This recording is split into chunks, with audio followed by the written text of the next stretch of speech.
মন্ডল বাবু, এবার তুমি কোন গর্তে গিয়ে লুকাবে?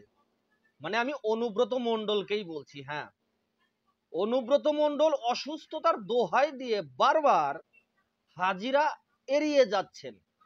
এইবার সিবিআই অনুব্রত মন্ডলের পেছনে কাছা দিয়ে লেগে পড়েছে।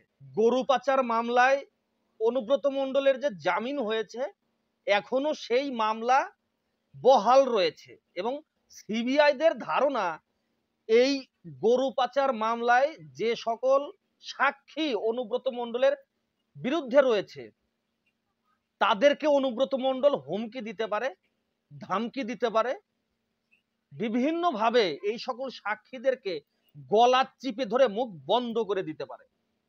তাই সিবিআই এই সকল প্রত্যেকটা সাক্ষীদের ফোন করে খোঁজ খবর নিয়েছে, তাদের সাথে যোগাযোগ করেছে এবং এই যে পুলিশ অফিসারকে অনুব্রত মন্ডল অশ্লীল অকথ্য ভাষায় তার পরিবারকে গালমন্দ করলো, সিবিআই এই বিষয়টাও দেখবে এবং অনুব্রত মন্ডলকে মাটির 100 ফিট নিচেও যদি গর্তে লুকিয়ে থাকে সেখান থেকে সিবিআই টান দিয়ে বের করে নিয়ে আসবে।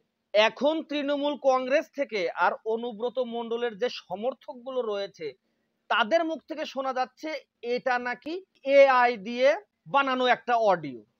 তাহলে বলছিলাম, তুমি ক্ষমা কেন চাইলে অনুব্রত মন্ডল? তুমি যদি সত্যি অন্যায় নাই করে থাকো তাহলে ক্ষমা কেন চাইলে? আচ্ছা ঠিক আছে, না হয় ভেবে নিলাম তুমি ভুলবশত একটা যে কোনো একটা কারণে ক্ষমা চেয়ে নিয়েছো, তাহলে এখন তুমি প্রমাণ করো এটা যে এআই দিয়ে বানানো অডিও। তুমি হাজিরা দাও, সেখানে যাও, সেখানে প্রমাণ করো যে এটা এআই দিয়ে বানানো অডিও। নাটক একটু কম করো, ঠিক আছে? বাংলার মানুষ কিন্তু অত বোকা না। তোমার মাজায় দড়ি বেঁধে এবার থানার ভিতরে ঢুকানো হবে অনুব্রত মন্ডল। তৃণমূল কংগ্রেস, তোমার নেত্রী মুখ্যমন্ত্রী মমতা ব্যানার্জি তোমাকে বাঁচাতে পারবে না। এই রাজ্যের মানুষ তোমাকে মাজায় দড়ি বেঁধে থানার ভেতরে ঢুকাবে। একবার তুমি জেলখানাতে গিয়েছো, এবার তোমাকে সারা জীবনের জন্য জেলখানাতে ঢুকানো হবে। যতক্ষণ না পর্যন্ত অনুব্রত মন্ডলকে গ্রেফতার করা হচ্ছে এই আন্দোলন, এই প্রতিবাদ থামবে না।